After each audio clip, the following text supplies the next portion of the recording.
नमस्कार। हरतालिका तीज हर साल भाद्रपद मास की शुक्ल पक्ष की तृतीया तिथि को मनाई जाती है। विवाहिता इस दिन 24 घंटे का निर्जला व्रत कर पति की लंबी आयु की कामना करती हैं। इस व्रत में सुहागिनें और कुंवारी लड़कियां रात्रि जागरण कर शंकर पार्वती की पूजा करती हैं। इस साल हरतालिका तीज व्रत बहुत खास संयोग लेकर आ रहा है, जो स्त्रियां को कई गुना लाभ देगा। आइए जानते हैं हरतालिका तीज व्रत मुहूर्त, शुभ योग और क्या किया जाता है। व्रत हरतालिका तीज 2023 पूजा का मुहूर्त।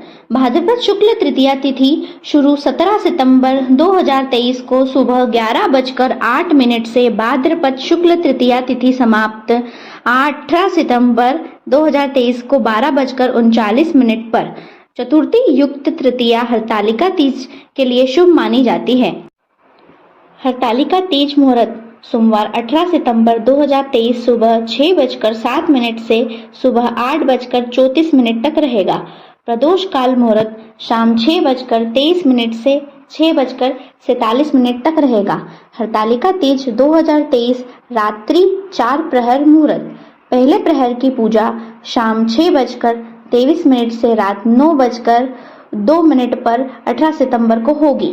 दूसरे प्रहर की पूजा रात 9:02 से प्रातः 12:15 पर 19 सितंबर तक होगी। तीसरे प्रहर की पूजा प्रातः 12:15 से प्रातः 3:12 पर होगी 19 सितंबर। चौथे प्रहर की पूजा प्रातः 3:12 से सुबह 6:08 तक होगी 19 सितंबर। हरतालिका तीज 2023 के शुभ योग। इस साल हरतालिका तीज का व्रत रवि योग, इंद्र योग के संयोग में रखा जाएगा। खास बात यह है कि हरतालिका तीज के दिन सोमवार पड़ रहा है। ये व्रत और सोमवार का दिन दोनों ही शिव जी को समर्पित है। ऐसे में हरतालिका तीज की पूजा से महादेव बहुत प्रसन्न होंगे। हरतालिका तीज पूजा विधि। हरतालिका तीज पर सूर्योदय से पूर्व स्नान आदि से निवृत्त हो जाएं और फिर गौरी शंकर के समक्ष निर्जला व्रत का संकल्प लें। नियमित रूप से महादेव और महापार्वती की पूजा करें। हरतालिका तीज की पूजा प्रदोष काल में उत्तम मानी जाती है। इस दिन सूर्यास्त के बाद शुभ मुहूर्त में सुहागिन स्त्रियां 16 श्रृंगार कर बालू या शुद्ध काली मिट्टी से शिव, पार्वती और गणेश जी की मूर्ति बनाएं। अब केले के पत्तों से मंडप बनाएं। एक बड़े से तांबे के पात्र में गौरी शंकर गणपति की प्रतिमा स्थापित करें। इसे पूजा की चौकी पर रख दें। अब 5 फूलों की माला का फुलेरा बनाकर प्रतिमा के ऊपर लटका दें। हरतालिका तीज की पूजा में फुलेरा का बहुत महत्व है।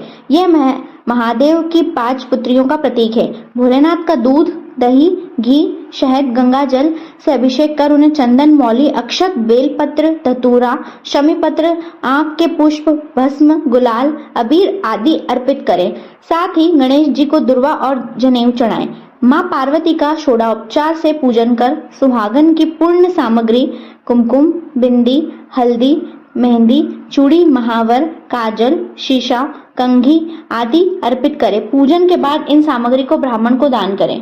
हरतालिका तीज पर 16 प्रकार की पत्तियां, बेलपत्र, जाति पत्र, सेवंतिका, बांस, देवदार पत्र, चंपा, कनेर, अगस्त्य, भृंगराज, धतूरा, आम के पत्ते, अशोक पत्ते, पान पत्ते, केले के पत्ते, शमी के पत्ते शिव पार्वती को अर्पित करने की परंपरा है। मान्यता है इसमें मां पार्वती और भोलेनाथ जल्द प्रसन्न होते हैं।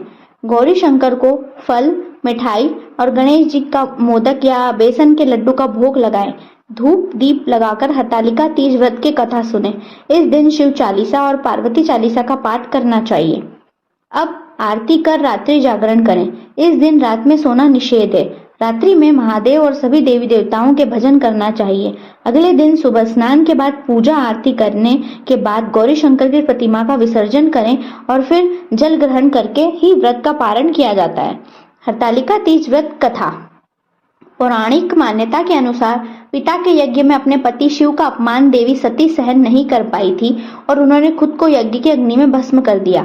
वहीं अगले जन्म में उन्होंने राजा हिमाचल के यहाँ जन्म लिया और इस जन्म में भी उन्होंने भगवान शंकर को ही पति के रूप में प्राप्त करने की तपस्या की। देवी पार्वती ने शिव जी को अपना पति मान लिया था और वह सदैव भगवान शिव की तपस्या में लीन रहती थी।